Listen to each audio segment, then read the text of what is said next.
an incident from the Prophet ﷺ's life in which he said on one occasion when he saw an individual lying on the ground by the name of Ya'ish ibn Tikhafa. He saw him lying on the ground on his stomach. So he came and he nudged him with his foot. When he woke up and he looked at the Prophet ﷺ, he told him, this is the method of lying which God hates. People, commonly, they like to sleep on their stomach.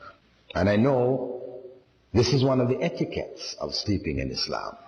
And I remember on one occasion when I was in Panama, teaching a course there and in etiquettes, Islamic etiquettes, and I spoke on this. Afterwards, people asked me, why? Why is it disliked to sleep on your stomach? And I really didn't have an answer. Anyway, I just told them, hey, Prophet Muhammad ﷺ said, God hates it, He dislikes it, better you don't do it. From there, I was flying to Guyana to do a course in Guyana also. Whilst I was on the airplane, I was reading the Time magazine. And this Time magazine issue was dedicated to the latest developments in spinal surgery. They were showing the latest medical hardware and how it dealt with the problems of slipped discs and crushed discs and the different operations they were doing, and they showed pictures of people's back cut open and And at the end of it all, they had a list of doctors' recommendation to avoid spinal problems. Number one on the list was, don't sleep on your stomach. That was number one. And they went on to explain. They gave a whole explanation about it. Yes, the spine, heavy, bony structure, heaviest one in your whole body. When you sleep on your stomach, everything in front of it is soft tissue, soft organs. Your intestines, your stomach, your lungs, all of this is soft. So what happens is that the spine sags downwards. And this is what contributes to the exaggerated, what they call lumbar curvature of the spine. You old people, they're walking around, their backs are like this is from this. Yeah, they pointed it out. Furthermore, I said, mashallah, that was something. Then, that was like 1981 when I came across that. And alhamdulillah, from then on, I used to mention it in lectures and so on. So people could see, this is benefit there, something that you can't imagine. 1,400 years ago, Muslims, when the Prophet ﷺ said, don't do it because it's hated by Allah, they stopped doing it. Though they used to like to sleep on the stomach just as we do. And over these 1,400 years, they benefited.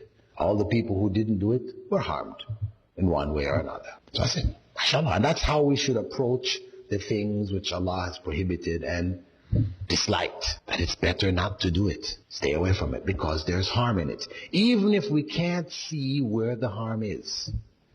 Anyway, in 1989, I read an article which appeared in the British newspapers that scientists, medical scientists, studying a particular illness which seemed to be affecting small children, 1-year-old, 2-year-old, 3-year-old kids, put to sleep in their cribs, they die in their sleep. They call it crib death or sudden death syndrome, SDS, different names they give it to it. But they didn't know why, what was causing. So medical researchers did some statistical studies. They sent out researchers to people whose children had died, and they gathered up information about what the circumstances of the home was, what type of beds they put them in, what was the temperature of the rooms, all kinds of information. Anything they could think of that was related to the circumstance in which the child went to sleep that might possibly have a common factor, which would then be the danger factor. When they fed this stuff into computers, correlated the results, up popped what? Children being put to sleep on their stomachs. So they made a major announcement across England, front page news. Doctors warn parents, do not put your children to sleep on their stomachs. Anyway, the point is that 7 years later, in 1996, the researchers, after making this a standard part of, you could say, the information given to people who just had children, this kind of stuff, hospital information, advising parents don't put your children to sleep on the stomach. and this countrywide campaign to make this known, they found that after 7 years, the rate of cot death had dropped by some 68 or something like this percent. It had dropped drastically. So, alhamdulillah, here is further evidence that Prophet Muhammad 1,400 years ago, when nobody had any idea of what harm there was, obviously, this was, how did the Prophet know that God hated this? Do you think he just looked at the person and said, I think God hates this?